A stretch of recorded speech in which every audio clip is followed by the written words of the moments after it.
All righty, everyone. Welcome back to the Coaches Union. It's been a little bit of time. We'll get into that in a second. Um, The tid Alex, how have you been, buddy? I'm great, dude. We are thriving. Um, Still, congested for the last 3 weeks. Hmm. We're doing great, man. We're finally on the back end of what we'll talk about where we've been. The boys have gone corporate pretty much, all right? And we've recorded our first episode of the J3 After Hours podcast. We were just working on some of the turnarounds and delays because, like, let's be honest, they gotta squeak us in with the real J3 stuff. So, Yeah, yeah. yeah, so we may do both. We may just do both podcasts going forward. But we did recap a lot of the shows we just did on that one. It'll be out next week, so tune into that. But yeah, Chris, fill everybody in on what's up, what's going on. I can't hear out of my ear, so that's really cool. Um, Eardrum ruptured. It's completely deaf right now, so that's super great. So, you guys want to use my discount code? I have to have surgery in the near future, which is super sick. Um, Dude, what all has I feel like the last like 3 weeks have been such a blur at this point. Dude, yeah. So let's just where we've been. So first off, the boys have gone corporate. Can we announce who we've signed with? I mean, Yeah, fuck it. we technically haven't signed. Guys, send us our contract. Yeah, Axe and Sledge, baby. yeah, we're in the cut now, boys. Hardworking motherfuckers, right? Um, Yeah. so yeah, that's dope. So we've gone corporate with that. We've gone corporate with J3U. Clearly, Chris is on board now. We had performance reviews, which we'll talk about in a second. But let's just I'm gonna take because so you guys have been getting frustrated. We love you guys. I've missed you guys. I've missed my friend Chris doing this podcast, even though we talk every fucking day. Uh, we're gonna take it back to the Vulcan weekend, May 24th. And I'm gonna tell you guys where I've been. May 24th, I had the Vulcan. May 31st, I was at Junior USA's.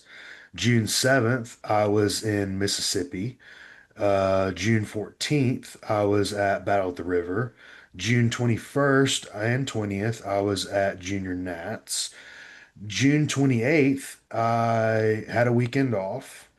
July 4th, I was gone to Universe. July 12th, I was gone to Tennessee Valley Show. July 19th weekend, I got sick with COVID. July 22nd, we were in Vegas for USA's. And then I came home, and August 1st, I was in Knoxville. So, your boy's been gone. Yeah. And not only that, but I've also had to maintain my current roster too. And so, like, because I was thinking about it, I was like, why have I been, as it felt like I've been so busy. So not only are you maintaining your current clients, but then all those shows I just listed, the peak weeks are like, there's like multiple people doing shows during that time too. So it adds up where it's like, okay, you're on point with 3 or 4 clients every single day, on top of your other clients, on top of the travel, on top of this. So like it just adds up. And so, not complaining by any means. I fucking love my job. We nailed it this season, but that's why we've been a little burnout, just on time wise. Cause like, you're gone back to back to back. And like, dude, I literally would take my suitcase, dump it in the washer and dryer, and then just pack it back again. I would change out the Jordans, of Hmm. course, but that's really it. Yeah. Yeah. But yeah, lots of big things. We got our performance reviews from John and Luke, right? That was fucking mind racking, right? Yeah, that was terrifying. Yeah, mine, and also for mine, because we had Vulcan, and then was Colorado before or after Vulcan? So Colorado was 2 weeks before. So Yeah. yeah, so Colorado, then Vulcan. Oh my God. Um, I can't even think of what shows. Colorado, Vulcan, You had uh, Battle. Titans, Yep. and then Battle, and then Wisconsin, and then Greater Valley, and then immediately turned around and went to Birmingham to work with you, Luke, which was Oh, yeah, we did that too. God. Yeah, that was an experience. And then I got sick, and then eardrum ruptured, and then I was just in Louisville for a show, and now we're here.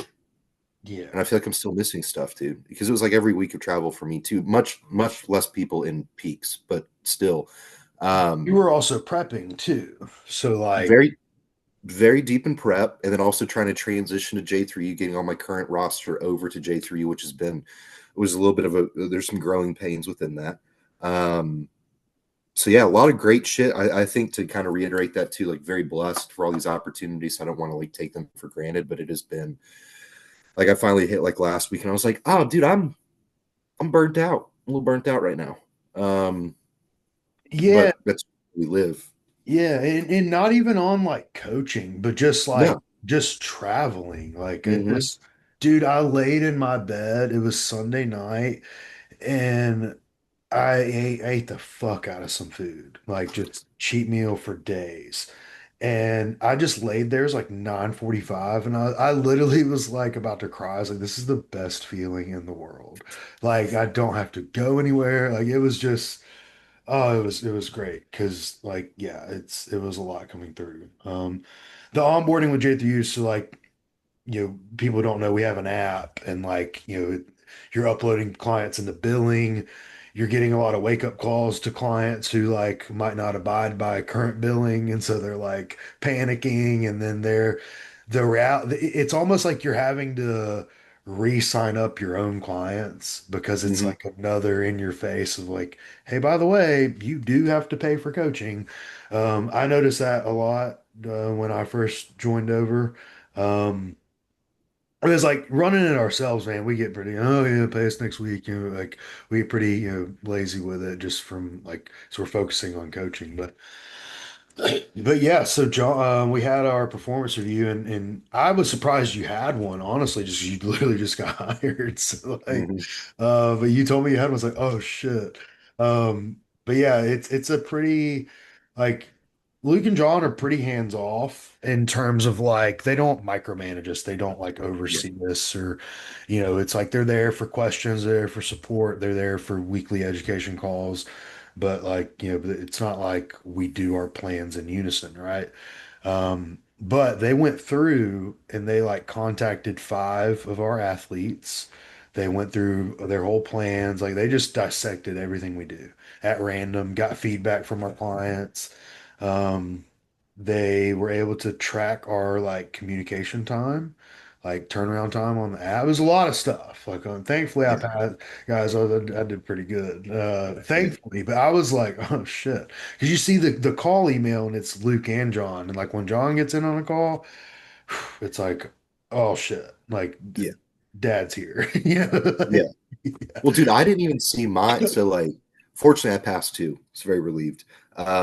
But because I'd seen Luke had sent me the email and was like, hey, go ahead and pick a date. Like I know you just started, but we'll just go ahead and like get you in the routine and kind of understand what a performance review looks like. So I was like going into it, I was like, all right, this shouldn't be bad, right? It's we're in that probationary period. And then we get on, he's like, yeah, John's about to get on too. And I was like, motherfucker, dude. I was like, oh my God. yeah, Um, but fortunately we passed. There's some yeah. things to improve on. I'm still getting familiar with our app system, with the interface of it. But we passed. So that's all I really care about right now. Dude, yeah, I know nothing still about the app. I'm terrible with it. But I do have to start like logging the macros for veggies. That was one of my things, and John did say that not everyone might not want chicken and rice, so we'll get better at variances there. But one cool thing he did mention, and it's funny because I had ran into an issue with it like 4 days prior, is he was like some of your dosing on like some of your gear and supplements. He's like they need to all be in unison because like sometimes I'll put gear as like a weekly dosage. But then like I'll get, a first time competitor taking gear and they see weekly and they just bang out one big shot for the week.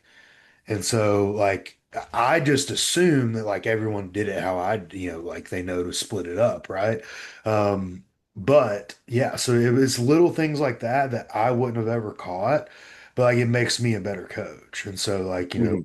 we got done with the call and like, John was like, oh yeah, I'm not trying to pick you apart. It's like, bro, if this is all you have to like all John Jewett has to like critique me on, like I'm fine. Like, please, like this is great, Yeah, mine was just not because I'm one of those people like I will communicate with an athlete however they prefer.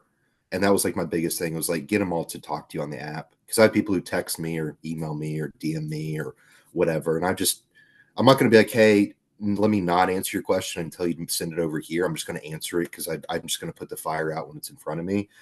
So that was my biggest thing was just, I was like, dude, if that's it, I'm so happy right now. Like I was very, very sweaty during that call, to yeah. say the least. You'll you'll notice the app will become your best friend for the messenger because you can put your phone away. Like your phone will be in your hand and athletes aren't just like like it's just on the app.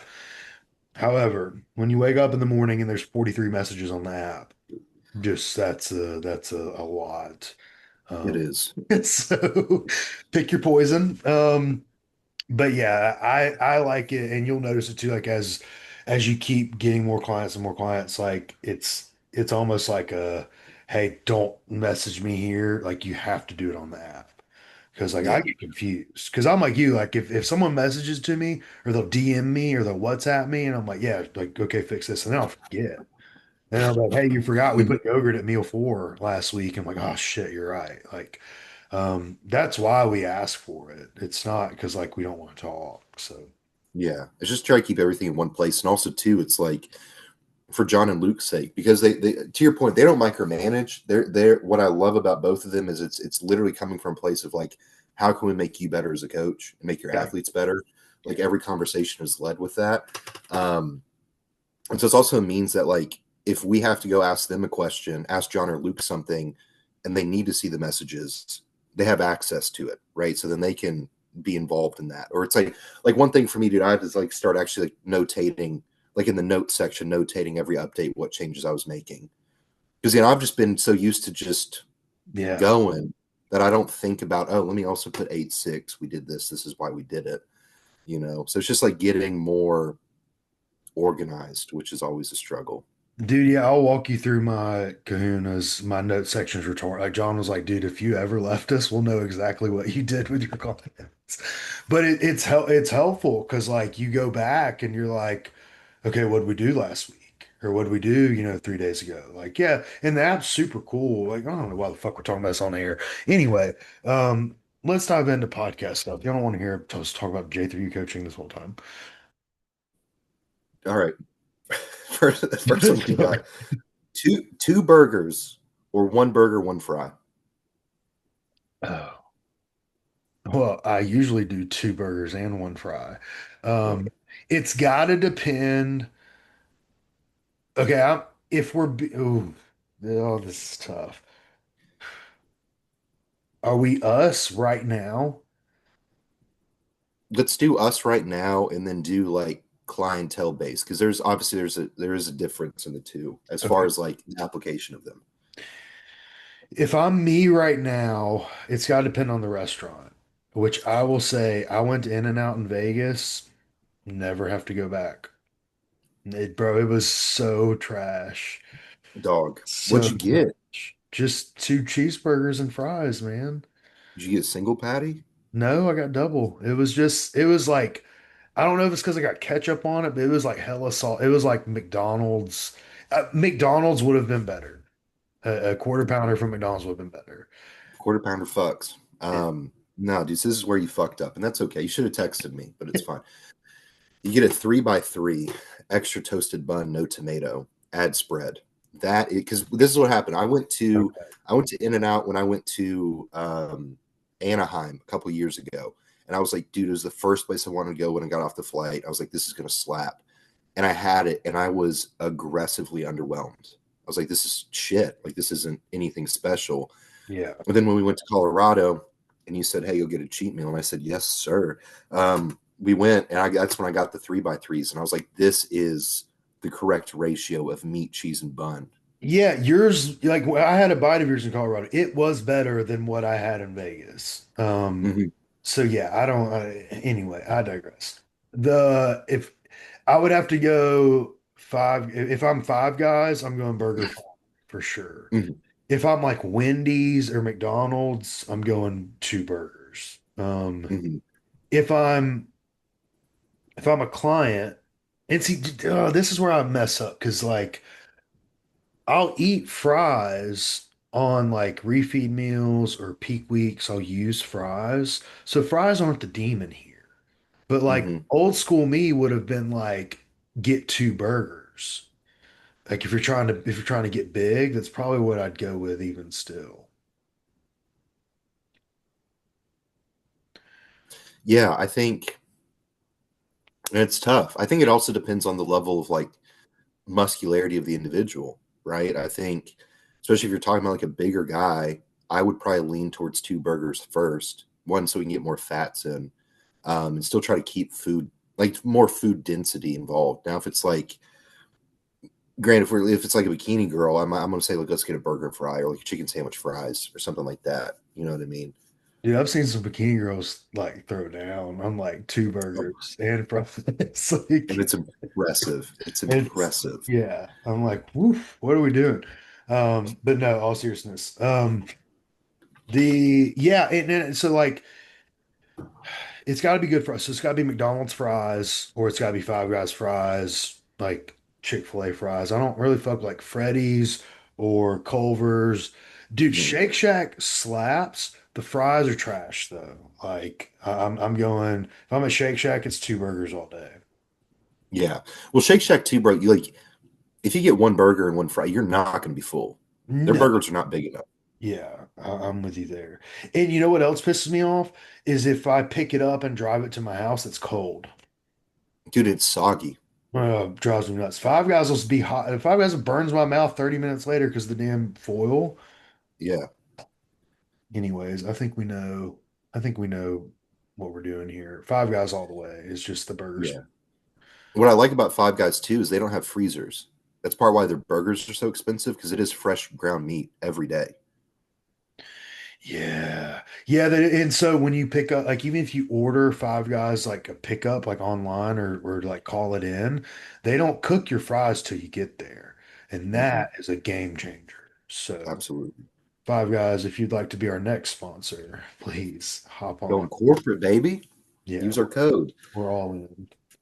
Alex, was there ever a time backstage when he knew you lost? Yeah, man, just about every time.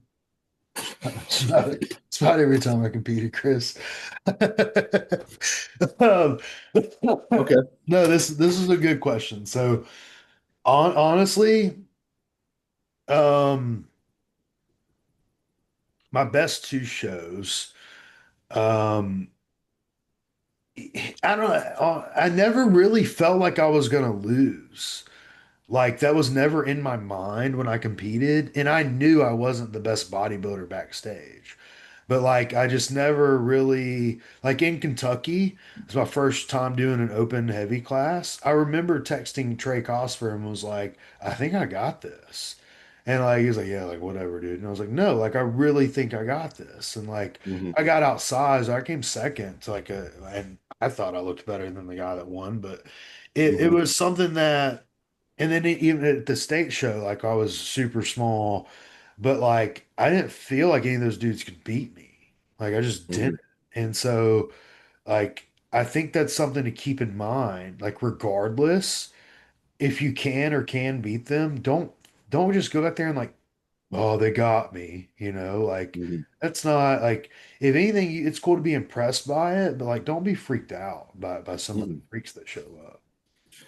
No, man, I think you got to just go out there and give your all because I've seen it before, man. Like, not miracles by any stretch of the means, but I've seen motherfuckers, I've seen people go out there who think they've got it in the bag and bomb it because they didn't give their all out there and lost to someone who gave their all. You know what I mean? Like outpost the shit out of them.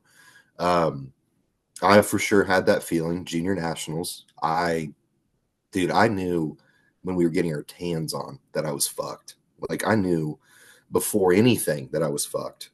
You know, and I was in class D for that show. I was 207 and not in shape. Should have been, I was probably need to be like 200. And of course, I had a full diazide tab in me going into renal failure too, but that's a different story for a different day.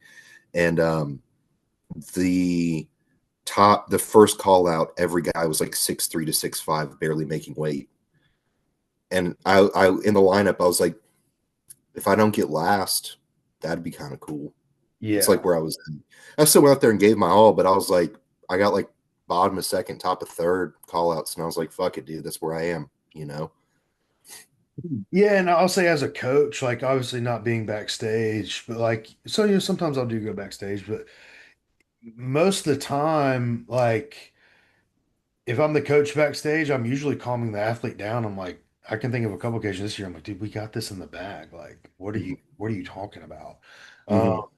But there are times like when um Drake's guy came out at Junior Nats, I started laughing. I was like, oh, okay. There are times as a coach when you're in the audience and you see someone come out, you're like, yeah, they got this. Like it's pretty obvious. And it's a tough like situation to be in Mm-hmm.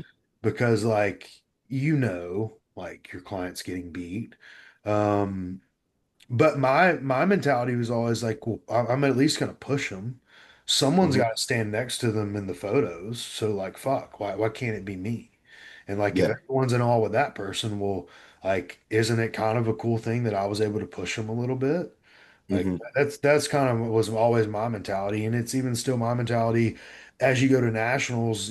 Both guys and girls, they're gonna have people like, "Oh, did you see this person? Did you see this person?" I'm like, yeah, but like you don't know what they're gonna look like till they get on that stage, and like so just Mm-hmm. keep that like they're good, but you're good too mentality. Yeah. So you're supposed to, as long as, I mean, it's one of those things too. As long as you're in the first call outs, you belong, first or second call outs in a lot of these shows. Like you belong up there. Just fucking, you just got to own that for what it is. Like we can't, unfortunately, control what shows up there. And even to your point, it's like, it sucks because obviously I'm always going to advocate for my people first and foremost. I'm always going to be biased to my people. But then when a motherfucker comes out, it's like, dude, all you can do is like show respect and shake their hand because they're better. Yeah, In that given moment, they're better. And you can't. It's the same logic too, man. I hate seeing it when people like shit talk someone who beats them. I'm like, okay, well, if you're trying to lesser than them, then you're still lessening yourself because they're still relatively better, yeah. right? We're just doing this. We're not changing the distance between you two guys. Yeah. Yeah, and it's okay to not agree with with losing. Like duh. Like I would hope you some point don't agree like all the time. But at the same time, it's okay to get beat. Like Hmm. someone that's gonna be better. And so, I always say at the end of the day, man, like we love this game so much. If someone is truly better, most good athletes are going to be like, yeah, like they were just better. But Yeah. I've been in many situations where I mean, I can understand their reasoning of judging. It's just not what I would have agreed. Yeah, I can't. Well, I say that it was an OCB show. That happened this week, and I can't agree with it to save my fucking life. Um, Yeah, which is it's OCB. What do you expect? But my Rhiannon was one spot away from her pro card. They had her splitting center almost the entire call out. Actually, they pulled her in pretty quick and kept her there. And it was between, I thought it was between her and this one woman who was just diced from the front. She's a little softer from the back. But I thought Rhea had the right combination of the look. And then they gave it to some girl who was far right in the call out, who wasn't in shape. And really. like collectively, all of the girls that were on stage were like, Yeah, you know what I mean? And like we all kind of were in that way. And like I'm not going to disrespect the girl and say she didn't deserve it, but it's like when there's six girls up there and five of them have question marks on their face about the placing, yeah, a little weird. And well, so it is what it is. Like I said, I'll just never go do an OCB show again. But yeah, yeah. I don't ever do those shows. I could see it happening though, and it happens all the time, man. Like there's sometimes you just can't make sense of it, and you're like, hey, yeah, like. I had a guy reach out to me about the Tennessee State show, bikini overall. Said, "Man, would you believe, like we lost to this?" And I was like, I wasn't there, man, but like at the end of the day, it's not our job to argue. It's our job to find the reasoning why. And if that's what they went with, Mhm. then that's what they went with.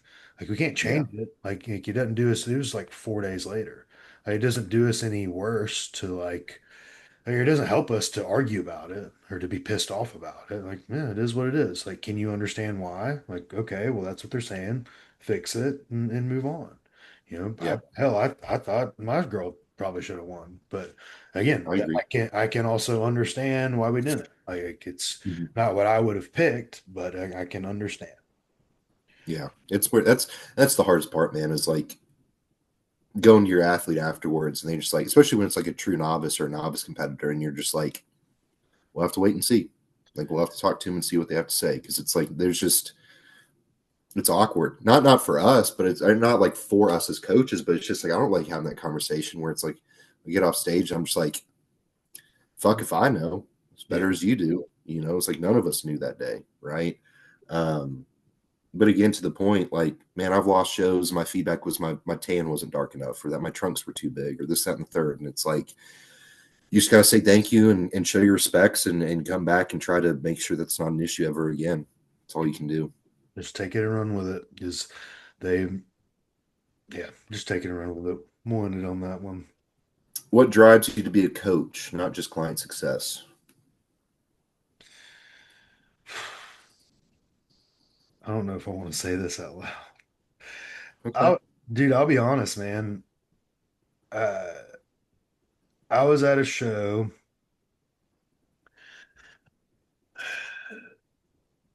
Sometimes it's hard for me to, if I wasn't as successful as I have been the last like couple years, I don't know if I'd keep doing it.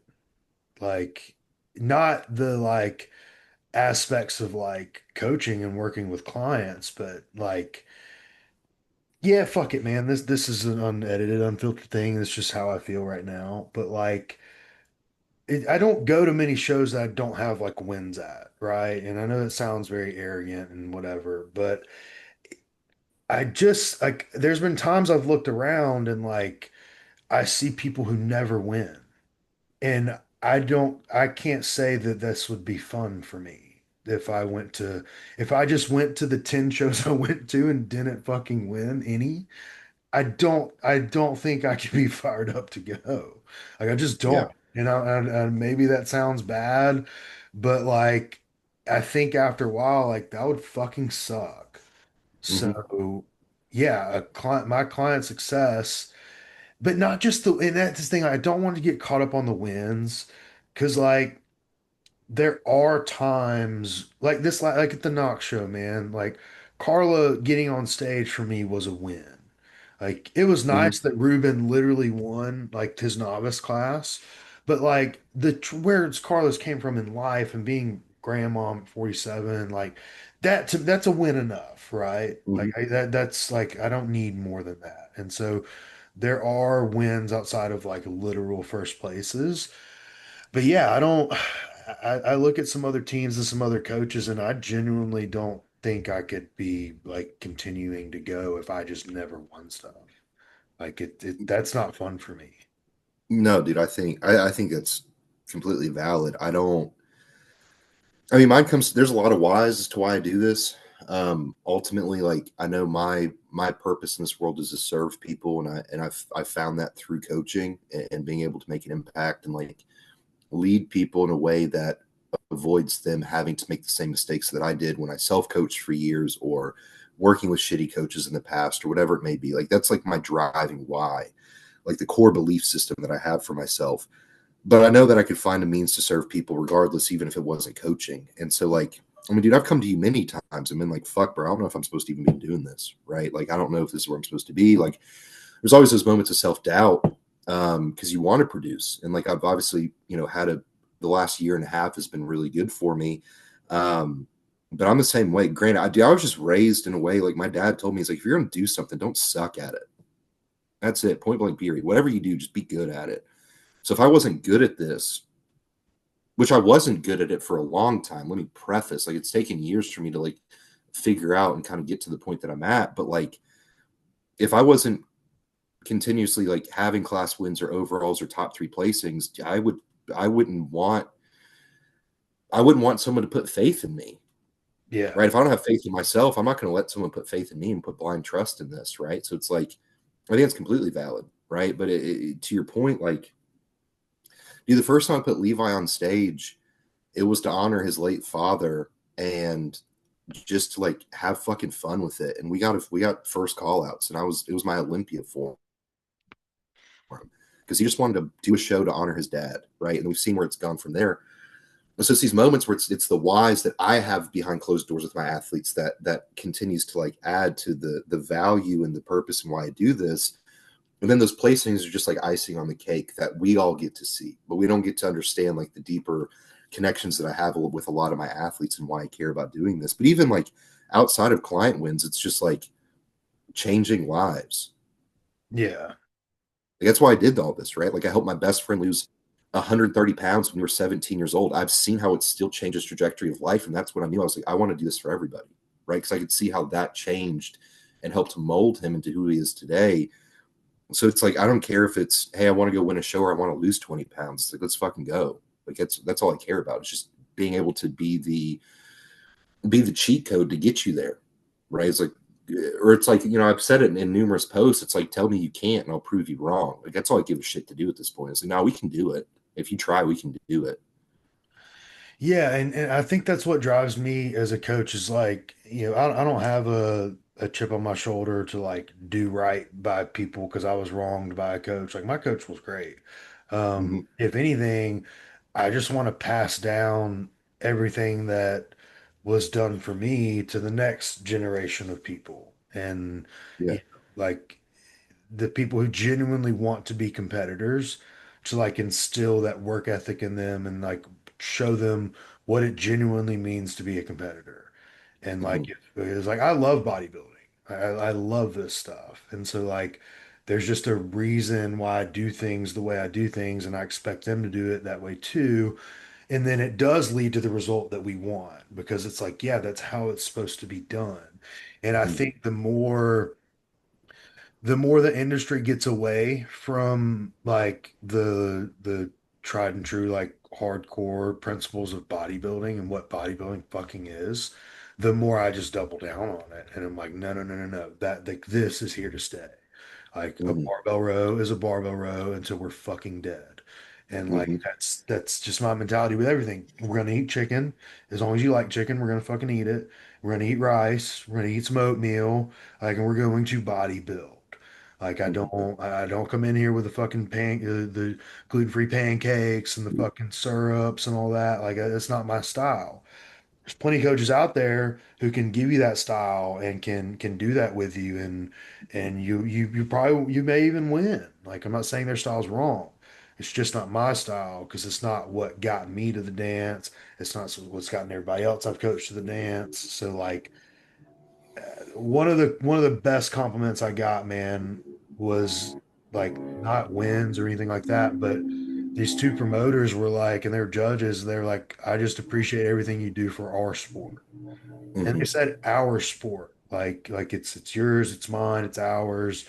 But like, it really hit me because it's like, man, like they're right. Like it's not about like just me and my team and my athletes. It's like the sport of bodybuilding is getting better because of what we're doing. And Mm-hmm.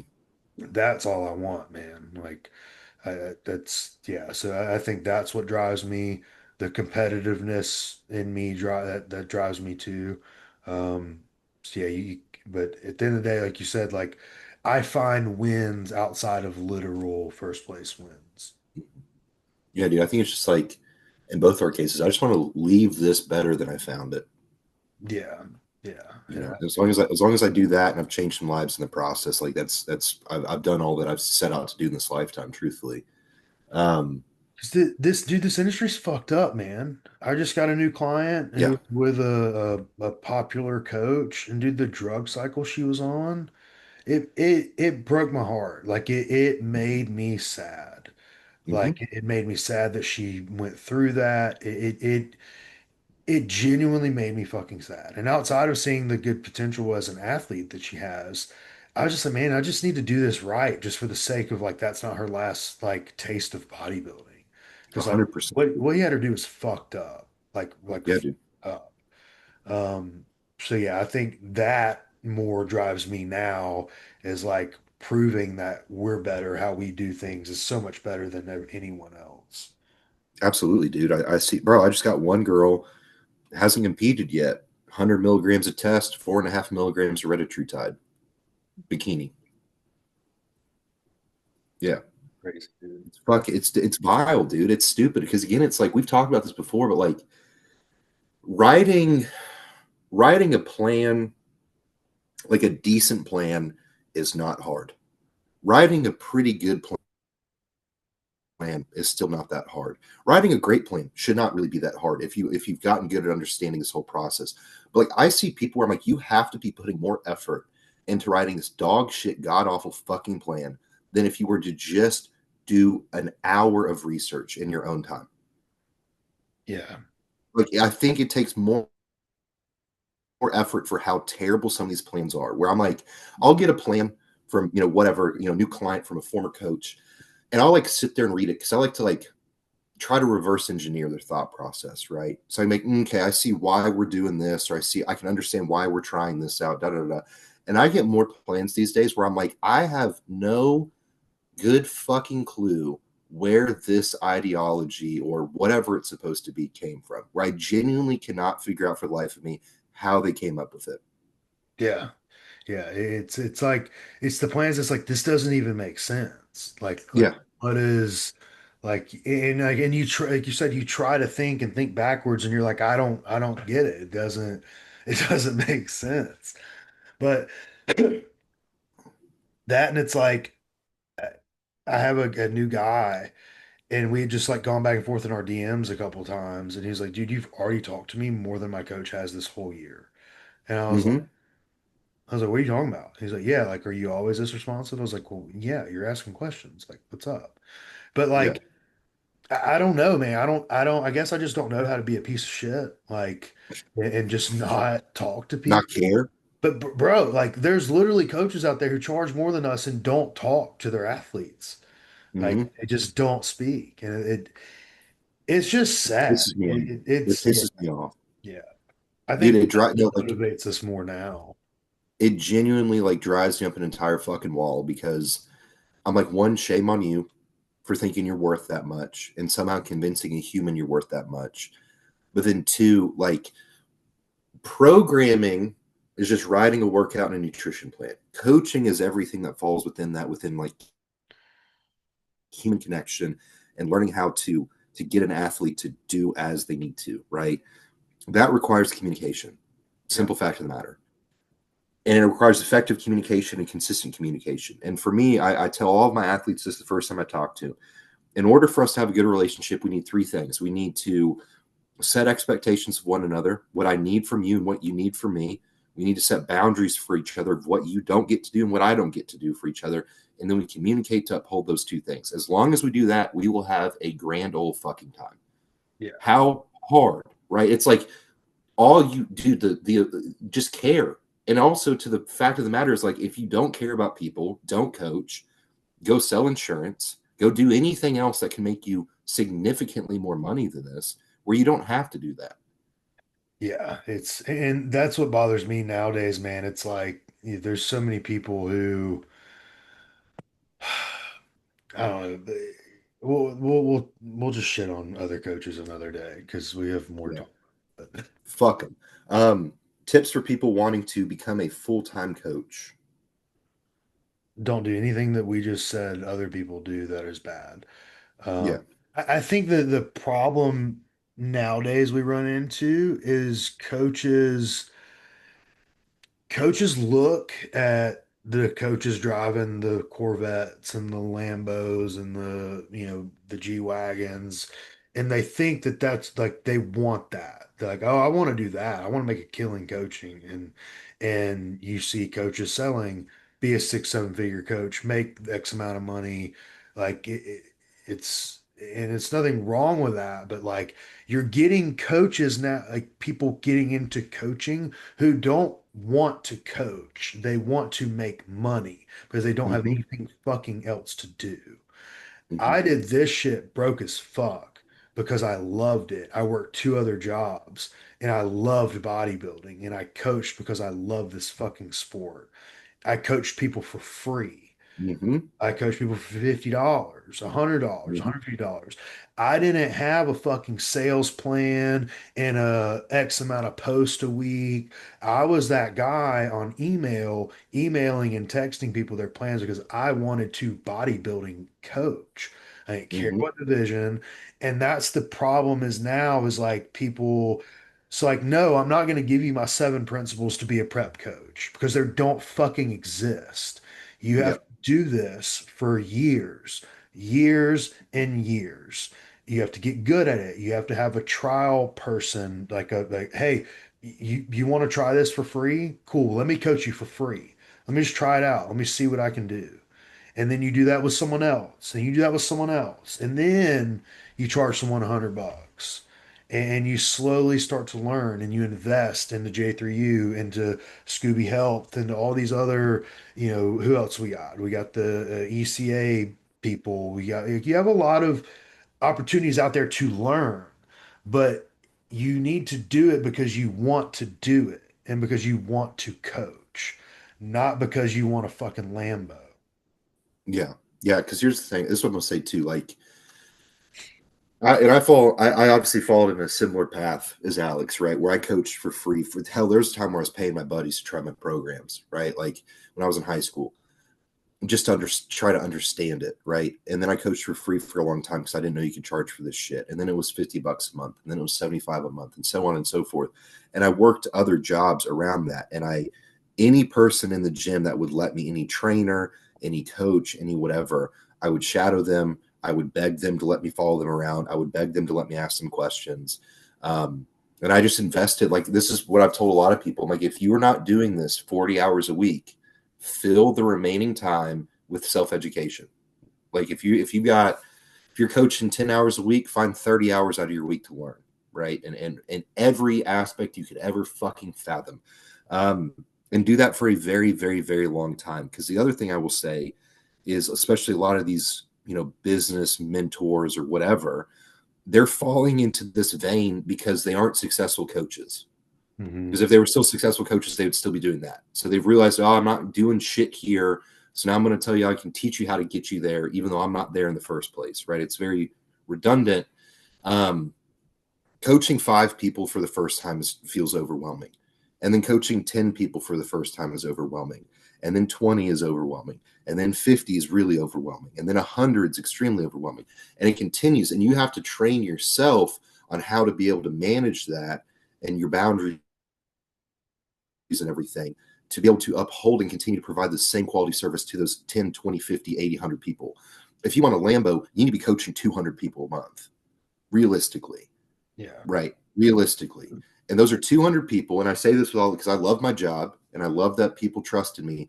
Those are 200 people that will ask of you every day of the week, every hour of the day, no matter what is going on in your life. If you are prepared for that, chase it. But no, it's not tomorrow. You're Yeah. not going to get 200 clients tomorrow. You shouldn't expect that tomorrow. You shouldn't expect that. But again, where I have a genuine, like actual fucking issue is all of those people that you see that talk about that shit. Not one single time have I ever seen them discuss the willingness or the desire to change lives and serve and help people. It's always, I want the image, I want the Lambo, I want the fucking Jordans, I want this, I want the that, I want the fucking other. It's never what we were all literally here for, which is to help people. Yeah. Yeah. So if you don't want to help people, don't do this.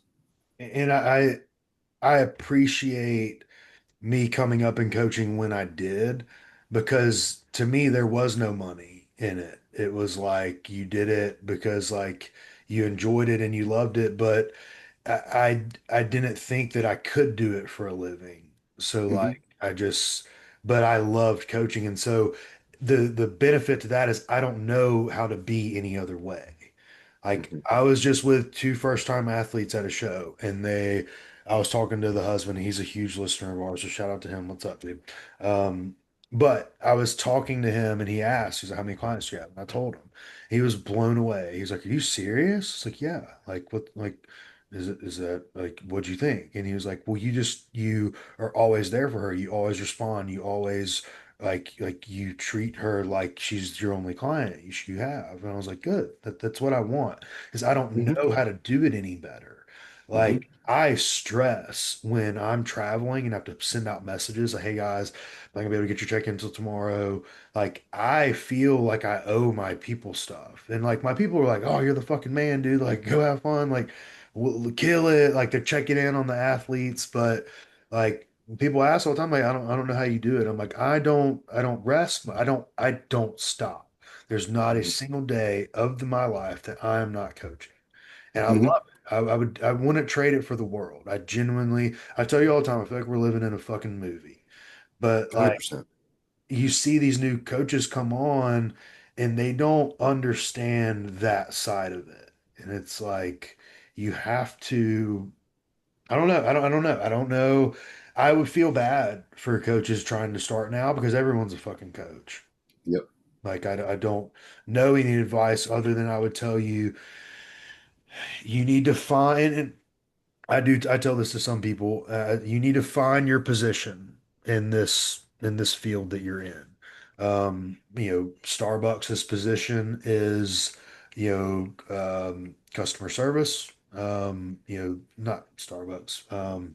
Publix. Publix's position is customer service. Walmart is low prices. Like, so you kind of get my drift there. Like that's kind of where it's at. You need to establish what your service is going to be. Are you the gut health guy? Are you the hormone guy or girl? Are you the prep coach? Are you the whatever? Like my role, my position is I'm the guy that fucking wins. So like that's why y'all see me, that's all I talk about. You'll notice on my post that when I try to post sentimental stuff, I get half of the interactions. Like when I try to be genuine, heartfelt, oh, I'm so proud of you, whatever.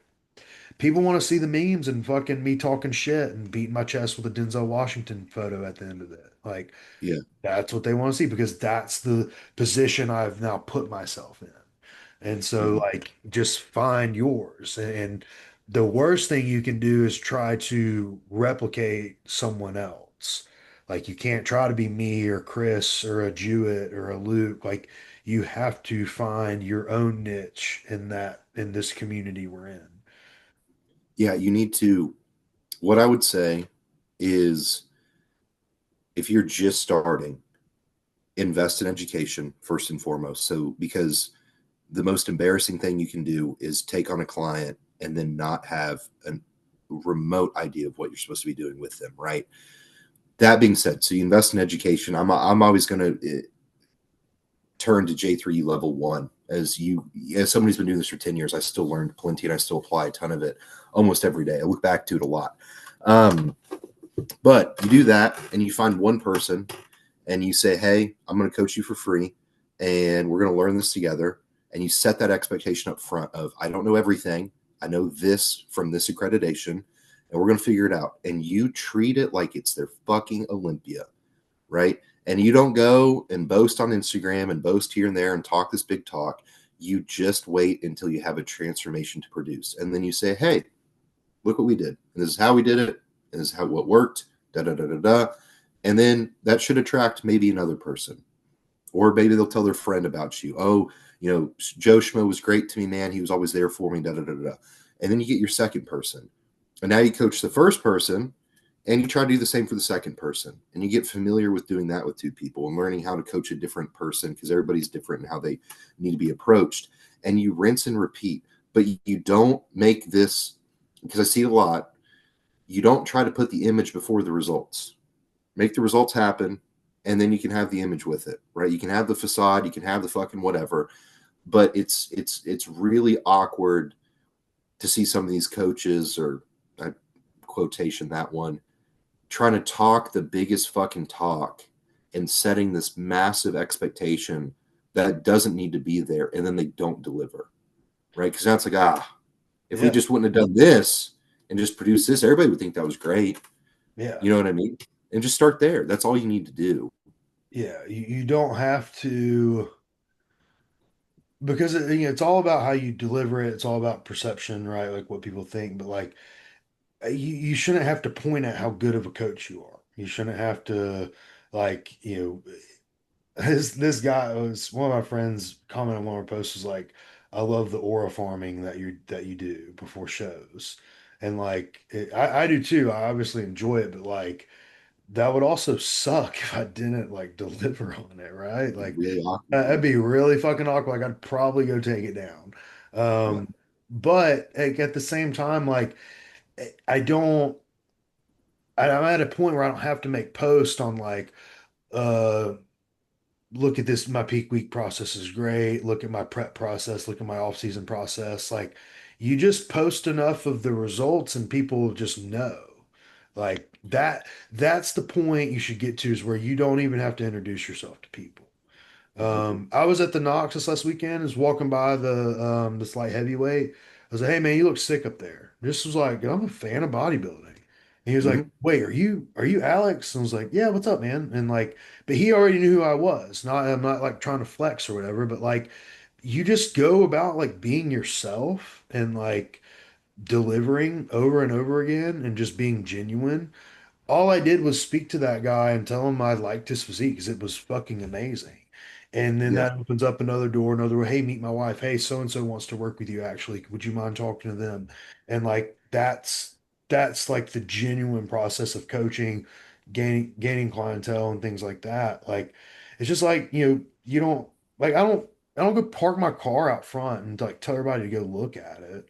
Like, no, like I just want to drive a car. Like I bought the car I want to drive and I drive it. It's the same with coaching. You don't have to point at it if it's good. Like it's just you're just good. Like Yeah, you you don't have to boast about it if you're about it. You know what I mean? And I think within that too, it's just you don't.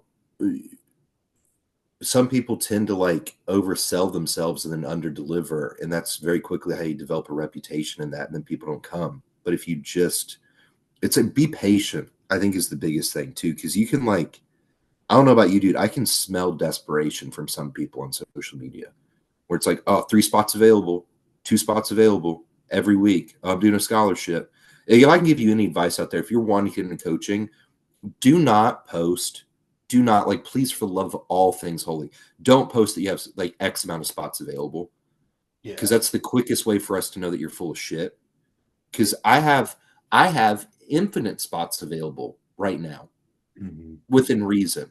Like if 20 people showed up today and wanted to work with me, I will figure it the fuck out. But I'm not going to go and post, hey, 3 spots, guys. Yeah. You know what I mean? Like it is the worst sales tactic that is continued to be overused over and over again.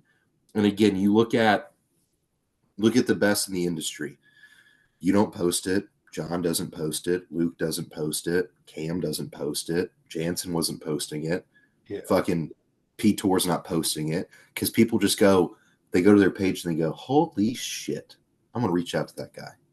Yeah. Like, And they're like I get asked like, are you open to working with people? Are you taking people on? Like that's what you want. Like you mm-hmm, want that exclusivity. You don't want to be open to everybody. We are like it's very rare. Like you know certain clientele like I can't make it work. But yeah, like you want to get to a point where you can kind of pick and choose. But like you yeah, can just open like because we all see it. Like we're all used to it. And like we all go to show like the real ones know. Like you may get mm-hmm, a true novice person, you may get a first timer, but like real athletes and real bodybuilders and real coaches know what's up. And we know who's full of shit and who's not. We can read it all through and through your plans. We can read it through your post. Like you're not fooling anybody. yeah. It's just awkward. So you just be real and be patient. I think just make this, if you want this to be your craft, it does need to be an all day endeavor. Like from the moment I get up, I've probably got 8 messages waiting for me, sometimes 50, until the time I go to bed. And everything in between is just revolving around talking to clients, doing updates, learning, self-development. It is legitimately as close to a 24/7 job. Actually, here's another one. If you post that you're a coach and your service is offered, don't say that you offer 24/7 communication. When do you fucking sleep? Yeah, I don't. Like Don't say that shit. you can message me anytime, but I don't respond all times of the day. again, because you're selling something that's bullshit. Like you don't. That's not, nobody is doing this 24/7. I'm doing it for like fucking 14 hours a day. But like again, this is like a facade that doesn't need to continue to be projective. Like, oh, you can get a hold of me anytime. Now you're setting the precedent. If you get an athlete message you at 1 a.m., are you getting up? Yeah. Yeah. Yeah, and so I've coached a couple people overseas, and they were like, Hmm. one of them was like kind of concerned, like, well, with peak week, like, what do you do? And I'm like, I just get up, like, I don't, Hmm.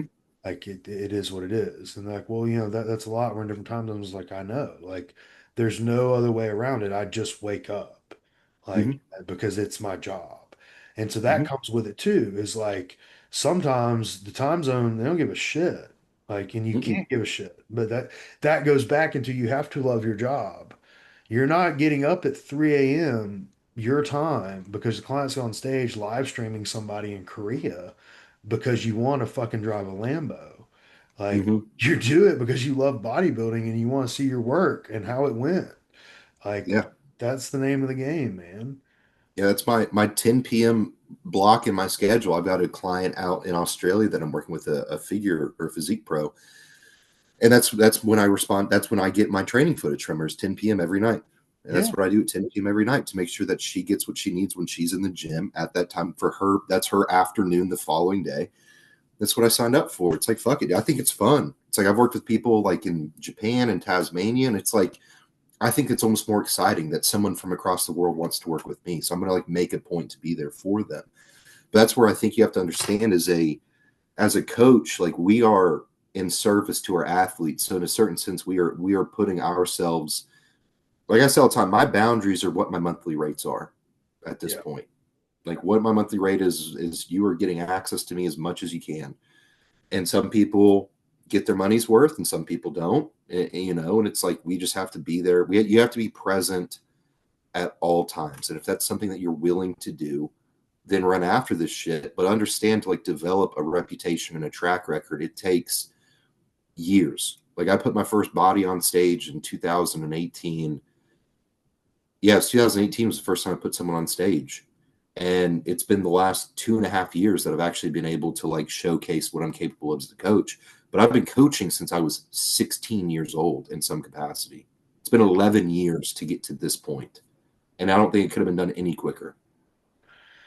Yeah, it's hard to, some coaches do have that fast rise, then come up, and it's great for them. But like, they didn't rise because of their sales tactics. They rose because they were a fucking good coach. Like, Yeah, dude. we look at guys like Cam. Like, Cam's pretty young. He came up pretty fast. Was because the kid's fucking good. Like, Produces. yeah, that's the reality of it. And I have no shame in shouting him out because he's a damn good coach. And like, Hmm. he didn't do it with a sales tactic. He did it because he's fucking good. And Hmm. at the end of the day, you have to align yourself with people like that, and you have to set yourself up. Like, there was a kid, this kid Taylor. I guess I don't call him a kid, Taylor Moore. He's an up and coming coach, pretty good coach. But he was like, dude, I was Very there. good coach. Yeah. Yeah, he was like, I was there at your workshop with you and Cam did it at Carbon Culture. And I was like, fuck, like it made me feel like, damn, I have been doing this a long time. That was like 2022. Um, but it just goes to show, like, he was willing to drive and go where we were to listen and ask questions and do all that. Like, and now look at him. It's 3 years later and the kid's killing. He just turned a guy pro at USA's. So like it all Hmm. if you put the time in and the effort in, like it can come full circle, but you have to not stop. Like, you have to constantly Yeah. want to be better. Yeah. If your intentions are pure and you're doing this for the right reasons and you are good at it, it will come to fruition. That's what I've learned. But if you don't have those things, it's not going to happen or it's not going to be permanent. And I think that's when we see those people who like scale out and do business mentorships or whatever is because they don't want it as bad as they want to or their intentions aren't there where they need to be. Yeah. Um, so I think we beat that horse dead. Um, do you have a cap on how many shows your competitors will do in a single year? I don't have a cap, but like you get to the point where like it's like, what's the point, right? Yeah. You know, um, Perfect example. Haley, who's a first timer, did the Tennessee State show a couple weeks ago. Um, about as 100% as her physique could get, right? Like, yeah, maybe could have pulled off like 2, 3 more pounds off of her. I wasn't willing to sacrifice the glute. I didn't think there was enough tissue there to hold it. She wanted to do another show, but I was like, hey, like, look, I'm gonna be honest, you can be really good. Like, if we go on, we're gonna lose to someone who's just older. Like she just turned 23, so it's like we're gonna lose Yeah, to someone who's older, a little more mature, a little more developed. But it's not a reflection of like you're not good. It's just like they just are a little ahead of schedule. Now you can be great, and like I could have you in a position where we're competing for overalls in the next year to 18 months. So like, are you down with that? Like, we can keep doing this and we can like rewrap this present in different wrapping paper, but it's the same fucking present. Or we could come back, Haley 2.0, and let's really like we're not gonna lose. And she's like, "Oh yeah, fuck it. Like let's just start growing then." Because there's no point. Now, not saying it would have been wrong to do another show, but you get to the point you're only just bringing the same physique to a different show. yeah, Um, the times I'm willing to do more shows is, could the physique be better? Are we going to a bigger show to challenge us more? Um, or are we going to nationals? Like outside of that, probably going to be 1, 2 show type deal and be done. yeah. I like two shows in most cases, especially with like my newer people. So I have another opportunity to kind of still refine the peak and just again give them a little bit more stage time because I think everybody deserves that in a certain sense. But it's usually like we're talking like a 3 week turnaround between shows, right? I want it to be like pretty compact, just also for like health purposes, because I see some coaches will keep, especially like female athletes in prep for like a year straight. I'm like, dude, that's just unethical, in my opinion. Yeah. Um, so I'd say two shows, three. I don't necessarily see unless again it's like a we go do first show, we go do a second show. It's bigger. We win an overall there, and the judges give us the green light to go to a national show, maybe. But even then, it's like I'd rather just be two shows and cut it and go do what we need to do to make improvements. Yeah, because improvement season takes so much time. Mm-hmm. Even if it's like the fit model and bikini, like even if it's the smallest muscle divisions we have, it still takes time to be healthy, to get healthy, to grow, to let your body relax.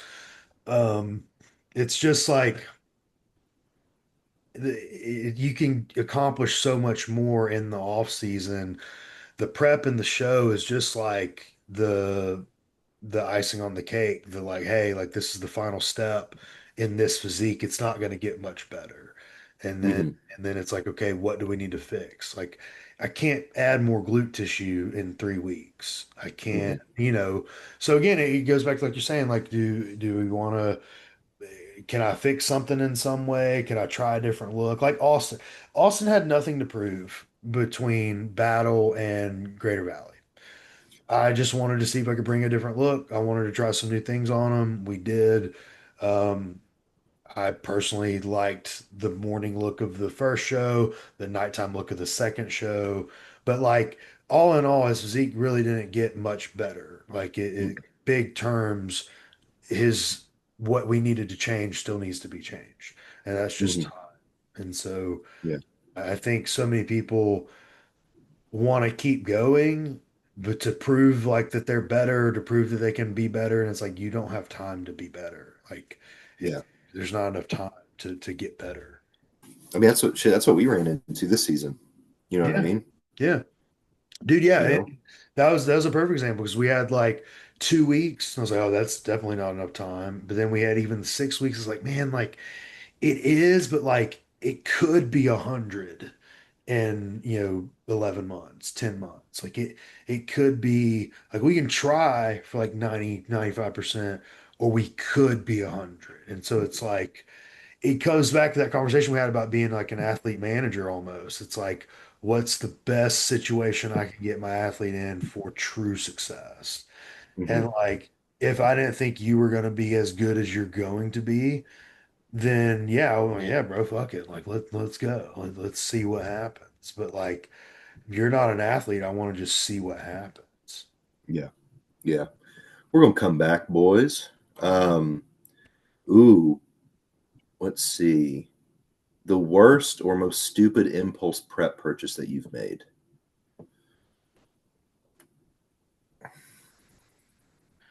I don't think mine was purchases. Mine was probably more to do with women.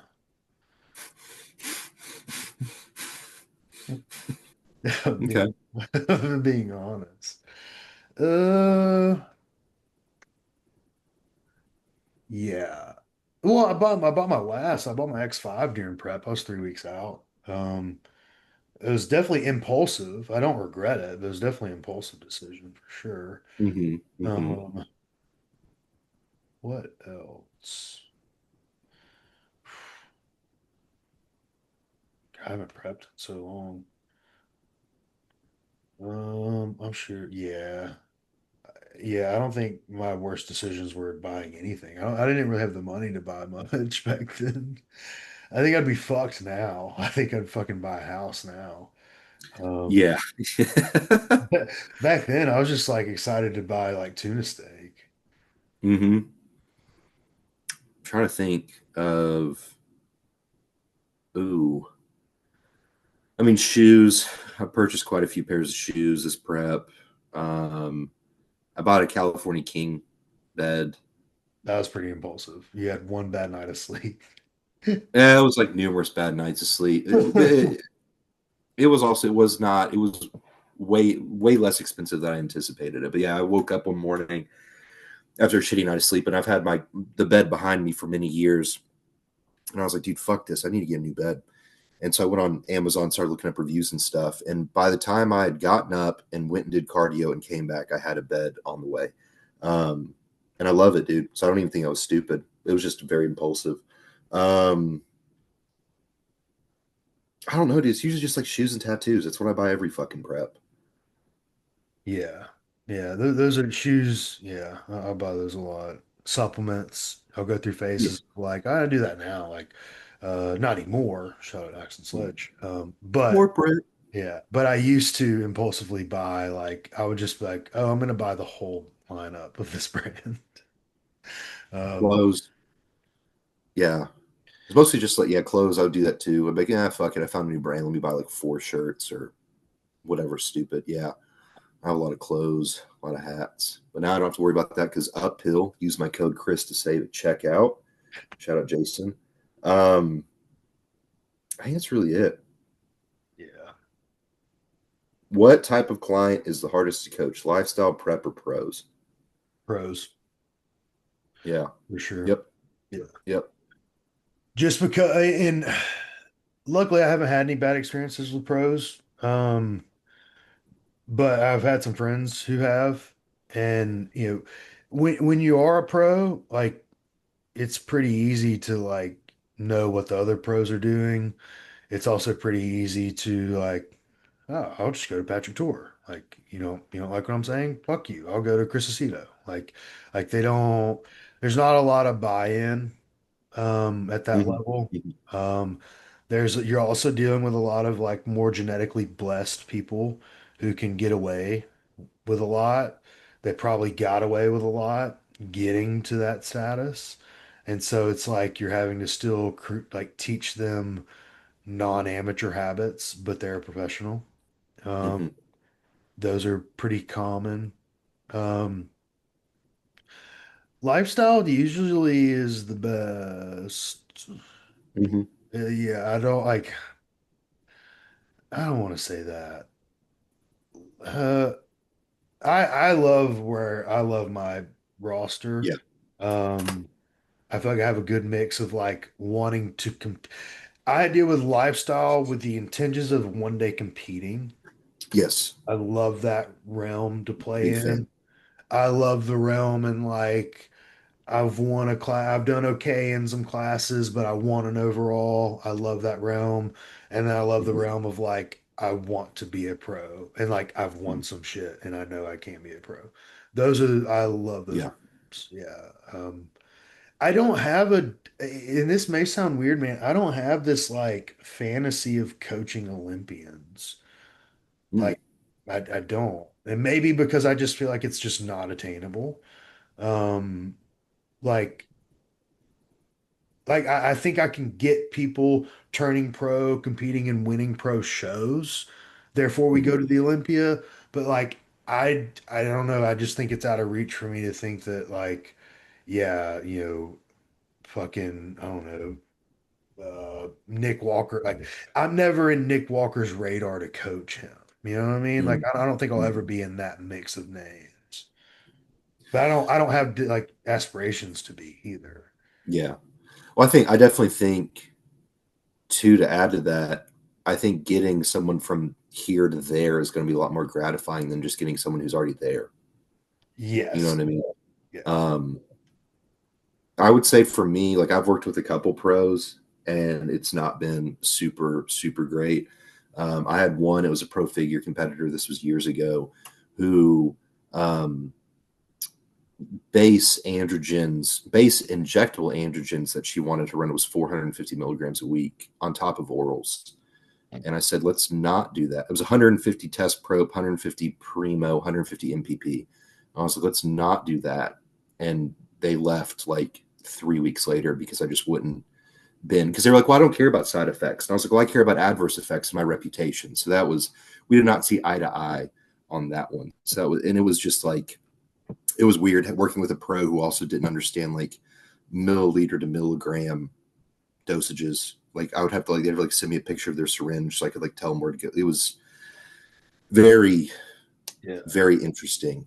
Um, so I would say those have probably been some of my worst experiences. Has been the couple of pros that I have gotten the chance to work with.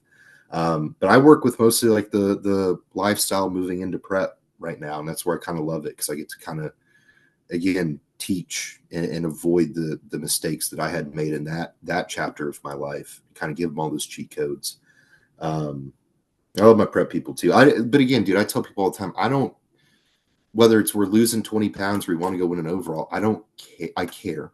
Care about the goals, but neither of those people, one doesn't take precedent over the other. It's the people who put the most effort and the most care into this and the most willingness to learn that are going to ultimately be the ones that like I am able to pour the most into because it's received, right? Yeah. Those are the people that I care about, regardless of what that goal may look like. Yeah, and so I've had like consult calls, I've had like, with like upper echelon, like close to going pro or pros, and it's almost just like you're like it's almost like I'm auditioning for them Mm-hmm. rather than the other way around. And that's just never the spot to be in. Like, I understand you have to create trust and like build trust, but like, it's just, I always say your coach has to be on a pedestal. And a lot of times when and I'll be honest, there's some like people who can't even win a show around here who think that they're on a pedestal. So like I'm not saying it's all pros. I'm not saying it's all like big time close to going pro people. There's plenty of people who suck who treat you this way too. But it's just like it's more that client who, like you said, it's like you're auditioning for them, and it's like this is never going to work, um, Mm-mm. because there's no it's like you came to me. Like you're like I'm not like you go to the BMW dealership, you're driving a BMW.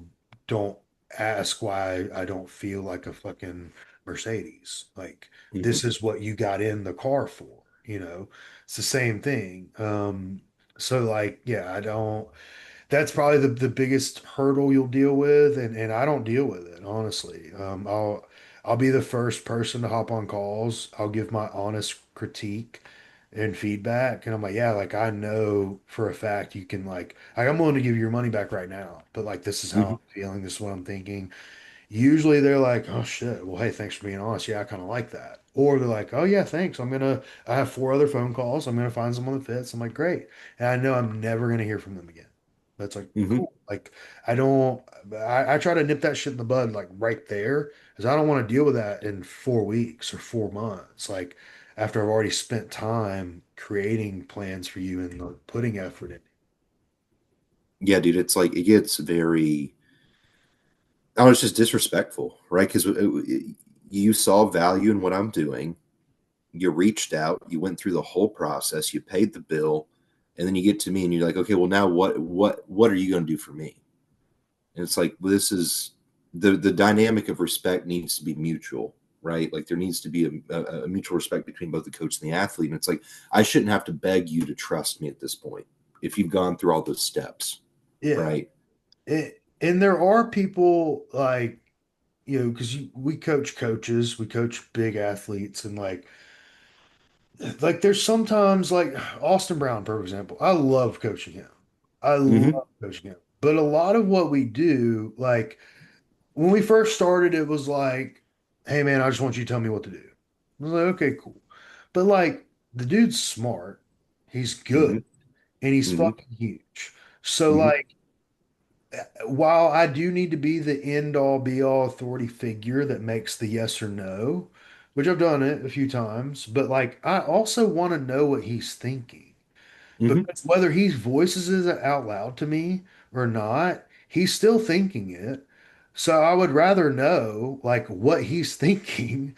So like we don't, so it doesn't turn into, well, I've actually been doing this, this, and this. Because it's like, no, dude, just say it. We'll open discuss it about it because you're smart, I'm smart. Let's come to a mutual agreement together. And that is what working with like big time athletes or big time coaches or things like that. Like I see Jewett do it with people all the time. Like you have to find a middle ground. And like it's not that I'm right or he's right. It's like, no, dude, we just got to get on the same page and let's open like talk it. Now I don't offer that with everybody because not everyone has the education to open discuss stuff with me.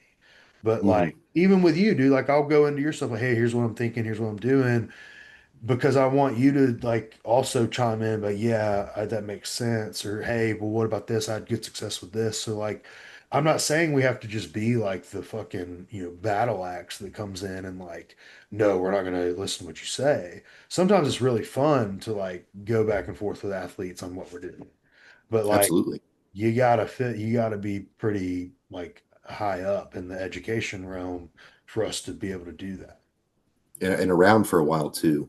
You know what I mean? Like there's got to be some dialogue that's happened over time for because I even with like Mary as an example, you know, Mary's not a coach and she's been with me for a year and some change now, and we're to the point now where it's like I can send over a plan like, hey, here are my thoughts. What do you think? Like, what do you like about this, right?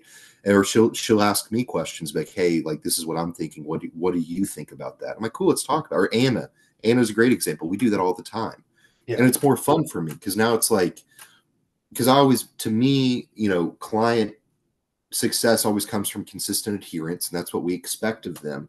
But what the expectation I put on myself is developing a plan that is enjoyable enough that you're willing to adhere to it. And I've educated you through the process so you understand why we're doing it. And yeah, if I provide those two things, there's no reason you shouldn't do your job. yeah. And then we'll be successful, right? But that's what I need to give you too. Yeah. No, and that's the biggest art of coaching is every athlete is going to be different. You're going to Mm-hmm. have great athletes who don't want to think for a second. Yeah. You're gonna have great athletes who like all they do is think. And they're gonna Mm-hmm. want to know every single thing about every piece of their like every little marker on their lab work, they're gonna want to know about it. And that goes into like advice to coaches your time is going to come. Like at some point, like hopefully, whether it be a local show, a class win, an overall, a pro card, whatever, your time is going to come. And you better be fucking ready to deliver. And it's the same. And so, like, as you level up and as you work with more coaches and more athletes and just overall more volume of people, your number's going to get called a lot more. And you have to be ready to just go. Like, because you have to know what the fuck you're doing. Like, it's Mm-hmm. very, if I took the time and if I had to ask Luke or John every time I had a question to answer a client's question, it would take, I would get nothing done. So, like, you have to know what the fuck you're talking about. And so going back to what we were just discussing, like you're gonna get to a point where clients like how they interpret things, how they communicate. Like I've had 4 phone calls this week with clients because I needed to hear more of what they were trying to tell me, but they just weren't telling me good over the computer. And so Hmm. I was like, hey, yeah, like, look, like, let's get this out rather than like just me going about my business, like, oh, they're fine. It's because I've worked with them long enough. I know something's up. Like, and that's the art of coaching is you know when to push, when to pull, when to talk more. Like it all has to like come together like that. Yeah. What are your thoughts on fitness influencers, Alex? Mm. Hunter Davis asked that. I think Hunter's a great, like, so Hunter, I'll use you, perfect example. You're great for the fitness industry, right? Because to me, like, there's the fitness industry and then there's the bodybuilding community, right? They can coexist perfectly, right? Like, what he does, he's found his lane. He's, the world's tallest power lifter. Whether he literally is or not, that's what his thing is. That's what we know him by. I would assume he's fucking 6'7", he's fucking tall. Um, Yeah. but what he's able to do, he's able to reach a market that doesn't like want to bodybuild, that wants to power lift. He works with powerlifting companies. He has different brands he's with. He gets to go and travel and be with Larry Wheels and do all that stuff. Like I think it's fucking awesome because he Hmm. found his lane and succeeded in it. Like Yeah. he's not in a lane where he's like looking down on us or he's negative or he's like, don't bodybuild. It's like, no, like I'm just gonna go be in my lane and I'm gonna go really fast in my lane. And Yeah. I think it's great because I don't think everyone should be a competitive bodybuilder. I don't think Mm-mm. not everyone needs to step on stage. So like, but everyone just needs to be fit and healthy and work out. And so you have to find stuff that makes you interested in it. Like Hmm. whether it be CrossFit, high rocks, jujitsu, like whatever you like, go do it. As long as you're being fit and active, I don't care. What Yeah. bothers me is when the fitness influencers their whole page and stuff is based around negative shit. And then they Yeah. bring negative energy to the bodybuilding community. Like we can't even have an athlete die without them being like, well, there goes another one. It's like, no, dude, like maybe like can we not just be sad that they died for a second? Let's Like, just yeah, let's just grieve. yeah, like do we have to point out the fact that we take steroids? Yes, we know. Like they probably accepted that a long time ago. Like, but we aren't like that. Just like, every time a CrossFitter gets hurt, we don't run and go like, oh, should have known better. Like, no, like it's so I think just any negative page, and there's plenty of bodybuilding pages I think are negative. So like I don't think it's like what lane you're in. It's just like what are you influencing? Are you influencing positivity or negativity? And if you're Yeah. influencing positivity, I'm all for it. But when you Yeah. come out like on some negative shit, whether it be whatever, like that's where I get annoyed by it. Yeah. I agree, man. I think Hunter's doing some really cool shit, man. Like it's really cool to see. And I think he's a great case of like an actual like good influencer and what he's the messages that he's trying to portray and like how he's trying to impact people in this.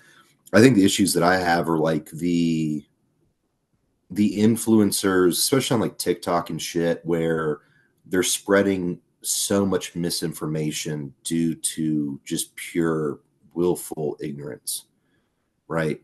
Like the people who push the absolute dog shit out of peptides, or they push the absolute dog shit out of SARMs, or whatever it may be, where like all those in a certain capacity have a place within reason. Again, I'm literally sponsored by a peptide company, but like I've seen people go out there and be like talking about how Melanotan doesn't have any negative side effects. I'm like, it does, and it's like so now we're you're spreading this misinformation. One for what I think is a very silly compound to take in the first place. Like just go sit on the fucking sun for God's sake. But like now you are passing the wrong torch to the generation below you, right? And it's just going to continue to. It's like, dude, think about like a high school football strength coach. Like the stupid shit they learned when they played high school football is the stupid shit they're teaching those kids, and it's the stupid shit that's going to get taught to the next kid who goes and decides to be a football coach there, right? And just never changes, you know. So those are the people that I have an issue with the industry, the ones who are just spreading misinformation due to like the unwillingness to learn themselves. Yeah. Yeah, and while there's a lot of great information being put out, we're having to combat all the dumb shit. And that's where like you get these people talking about steroid cycles who've never gotten on stage, who've never Mm-hmm. competed, they've never dieted, they don't even know the pharmacology of the steroid. And it's like to me that's negativity because it's like it's stupid. But to me, there's so many people now talking about like how to get big and how to train, and it's like, what have you done? Like, Mm-hmm. what have you, who are you to where we should value or give a shit as to what you have to say? And if you're not, like, if you've never won anything, you're not 200 something pounds, putting up killer numbers, then like, and that's why I like Hunter. Like you can see the dude's progression and his strength. Like, is he he's not the world's strongest, power lifter, but the dude's strong. The dude got strong. So if he wants to come out and be, hey, here's what I did for bench press. Buy this ebook. Buy this training program. Okay, cool. Like I can see the result. But like you get some 175-pound kid shooting up all these different insulin pens in his self, like with all these peptides and doing this, doing this. I think that little blonde, gay-looking kid. I can't think of his name. He was with the Trend Twins, and then like Yeah, he's yeah. not with them. But yeah, Eubanks or whatever. yeah, fuck that kid, Yeah. man. And so like, dude, I fuck with the Trend Twins, not for anything else other than they got on stage. Like they at least went and did the damn thing. And they're I strong as have hell. mad respect for that, dude. And like, if you really look at their gear cycle, they don't do anything crazy because Kyle Wilkes is a great coach. But Yeah. like they found their lane. Yes, it's aggressive. Yes, it's out there, but they at least went and did it. Mm-hmm. Like, that's all like. If you're gonna talk this game, Sam Sulik, same thing. He at least went and competed. He at least went and turned pro, whether half the world wants it or not. Like, he at least did it. And so, like, you just have to walk the walk. So if you're an influencer, like, talk your game, but you have to walk it at some point. And yeah, Dude, it almost like blows my mind in a certain sense because like I'm 27 years old. I've coached for a long time. I've won 3 overalls. And there are times where I'll go to type something and post it and I go, I'm gonna shut the fuck up. You know what I mean? And I have a track record to back whatever shit I want to talk within reason. yeah, But then again, you get this 18-year-old who's taken, rad 140 and they think that they know everything there is to know. I'm yeah. like, dude, it's almost impressive this like lack of self-awareness that exists. Yeah. Yeah. It used to, I remember coming up, man, like, because I started bodybuilding at 19 and I would always try to find the big dudes. I'd always ask questions. No one really asks us stuff anymore. They tell us. Like, Hmm. people come to, like, you'll get young kids and they come and they tell you their cycle. Not like they don't ask, like, what they should eat or what their training is. They tell you what they're doing. Yeah, this one. Hmm. And then you're like, okay, like, why? I don't know. It's just what I was told. And then it's like, okay, cool. Like you don't ask me like how to grow your biceps or like what, drug is the best, just and the other. You're already doing it. And you Hmm. come tell me and you want my approval. And then if Alex says yay, yeah, that's cool, or yeah, that's good, or I like that drug, then you go and you regurgitate that. Like, well, Alex says is this a good stack? It's like, no, motherfucker, like I didn't. I said, yeah, like that have fun, good luck. Yeah. Like Yeah. it's not what I would have had you done, but so that's my issue with the younger generation these days is they're already doing what the hell they want, and props to them. Um, I was talking to this kid the other day, he's a good kid, up and comer. And he was like, man, I feel like I got a lot of potential and I need to do this and do that. I was like, all right, like I support you. Like I got your back because you're gonna find out whether you really got it or not. Like Hmm. you think you're gonna be this like this pro or this future physique. Well, fuck yeah, you're gonna run that cycle. You're about to find out. And We'll like, know. yeah, and that's not a me like I hope he does. I hope the kid turns pro. Like, why wouldn't I? Mhm. I'm not a fucking hater, but like you're gonna find that was my answer. I said, well, you're gonna find out. Like you're gonna find out real quick if you're that if you have it. Because Mhm. that stack, yeah, you're gonna learn real fast. Yeah. Yeah, dude, it's crazy, man. It's the shift is, and now that you bring it up, man, I think about it more and more. I had a kid come up to me in the gym to tell me he's, going to school, going to college soon. So he's like, yeah, I'm taking Retatrutide, I'm taking Melanotan, I'm taking SS31, I'm taking all this stuff. And I was like, what's your diet? He goes, I just eat whatever. I was all right, man. That's cool. Hell yeah. I was like, hell yeah, bro. I was like, what's your workout? So I just come chase a pump. Fuck yeah, dude. That's cool, man. He's like, what would you change? And I was like, I'd change all of it, but that's not my problem. Yeah. Like, Yeah. because it's like, do your thing, dude. Like I live and learn. You're young and dumb. Like, be young and dumb, I guess. Like, but again, what's so like, dude, I look back when you and I first started in this, it was a lot more challenging to find valuable information. It was not readily available at all. Like, especially on the pharmacology side of things, like you had to know a guy to know a guy to know a forum with this guy's name, and you had to look up the specific person and then hope and pray, whatever. Nowadays, it's like, dude, it is unbelievably easy to find the right shit. Yeah. Like, it is very simple, and people just won't take the time to learn, or they just won't take the time to just, again, invest in a coach. Yeah. Like, you got the money to buy $500 a month worth of bullshits, off of whatever influencer's discount code, Yeah. but you're not willing to pay, $300-400 for a coach that can actually get you there without it. Dude, if you've never Western Union money for a gear cycle, don't give me your fucking advice. That's what I'm saying, bro. I'll Um, Wells Fargo that bitch, bro. yeah, like you don't know about the Western Union days, dog. Bro, Uh, when you have to sit right, make sure the lady types out that Russian name correctly and the bro, right city and the pray it struggle was comes in real, 8 weeks. dude. Yeah, I would be. I was a senior in high school. Flex, it's 2011. Flex magazine, muscular development, looking like trying to follow the Steve Kuklo diet, the Jay Cutler diet, Jose Hmm. Raymond's training split. Like that's where that shit was, and it was all bullshit. It's all Hmm. three sets of 10 to 12. Like Yep. you know, but like you did it because you're like, okay, like this is what they do.